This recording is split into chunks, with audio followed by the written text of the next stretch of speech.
El accidente nuclear de Chernobyl, 1986, es, con diferencia, el accidente nuclear más grave de la historia de la energía nuclear. Fue clasificado como nivel 7, accidente nuclear grave, de la escala INES, el valor más alto. Aunque es el mismo nivel en el que se clasificó el accidente nuclear de Fukushima, las consecuencias del accidente de Chernobyl fueron todavía mucho peores. La central nuclear de Chernobyl se encuentra junto a la ciudad de Pripyat, a 18 km de la ciudad de Chernobyl. En el momento del accidente la central nuclear Chernobyl disponía de 4 reactores en funcionamiento y 2 más estaban en construcción. En el 9 de septiembre de 1982, tuvo lugar una fusión parcial de la base en el reactor número 1 de la planta. Aunque debido al secretismo de la Unión Soviética, no se informó a la comunidad internacional hasta el 1985.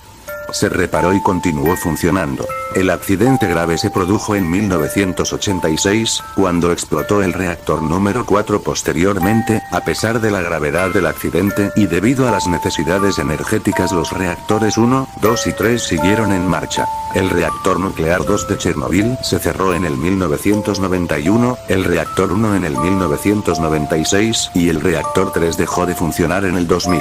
El motivo que desencadenó el accidente nuclear de Chernobyl fue la realización de una prueba programada para el día 25 de abril bajo la dirección de las oficinas centrales de Moscú. Esta prueba tenía la intención de aumentar la seguridad del reactor.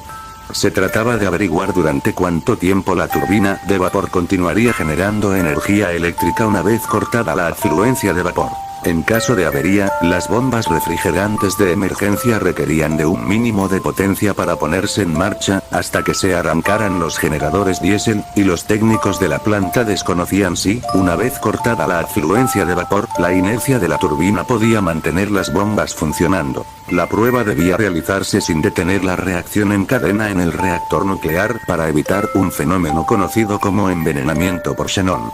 Entre los productos de fisión que se producen dentro del reactor, se encuentra el xenón 135, un gas muy absorbente de neutrones. Los neutrones son necesarios para mantener las reacciones de fisión nuclear en cadena. Mientras está en funcionamiento de modo normal, se producen tantos neutrones que la absorción es mínima, pero cuando la potencia es muy baja o el reactor se detiene, la cantidad de 135 se aumenta e impide la reacción en cadena por unos días. El reactor se puede reiniciar cuando se desintegra el 135C.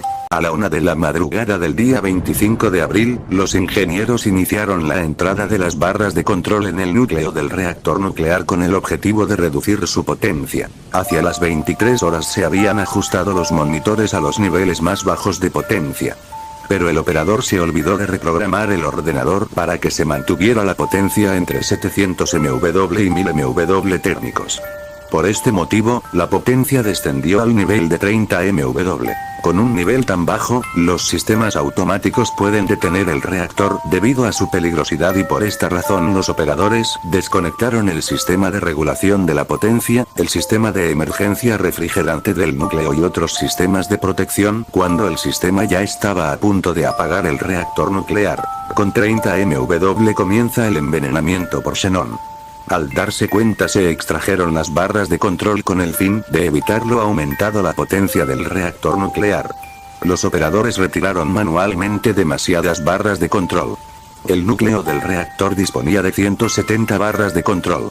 Las reglas de seguridad exigían que hubiera siempre un mínimo de 30 barras bajadas y en esta ocasión dejaron solamente 8. Dado que los sistemas de seguridad de la planta quedaron inutilizados y se habían extraído casi todas las barras de control, el reactor de la central quedó en condiciones de operación inestable y extremadamente insegura. En ese momento, tuvo lugar un brusco incremento de potencia que los operadores no detectaron a tiempo. Cuando quisieron bajar de nuevo las barras de control usando el botón de scran de emergencia, estas no respondieron debido a que posiblemente ya estaban deformadas por el calor y las desconectaron para permitirles caer por gravedad. Finalmente, el combustible nuclear se desintegró y salió de las vainas, entrando en contacto con el agua empleada para refrigerar el núcleo del reactor.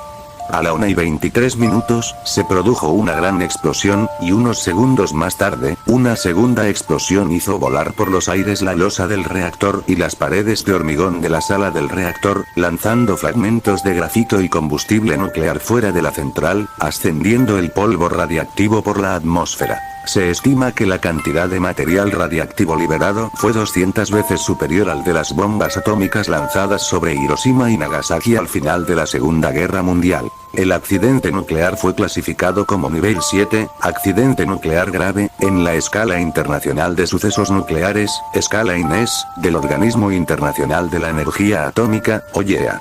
Se trata del nivel más alto posible, es decir, el accidente de peores consecuencias ambientales. Consideraciones políticas, sociales y técnicas previas al accidente nuclear de Chernobyl. Aunque el accidente tuvo lugar por un claro error humano, hay que tener en cuenta los factores sociales y políticos de la Unión Soviética en aquel momento. La falta de una estructura social democrática implicaba una ausencia de control de la sociedad sobre la operación de las centrales nucleares y de una cultura de seguridad. Posiblemente, el temor de los operadores a no cumplir las instrucciones recibidas desde Moscú, les llevó a desmontar los sistemas de seguridad esenciales para el control del reactor. Tampoco existía ningún órgano regulador de la seguridad nuclear que llevase a cabo con autoridad propia e independencia la inspección y evaluación de la seguridad de las instalaciones nucleares. En cuanto a los aspectos técnicos de seguridad del reactor nuclear, hay que tener en cuenta que en los reactores RMBK no existe ningún sistema de confinamiento que cubra el circuito primario y tampoco hay edificio de contención capaz de retener los productos de fisión en caso de accidente, como ocurre en los reactores occidentales.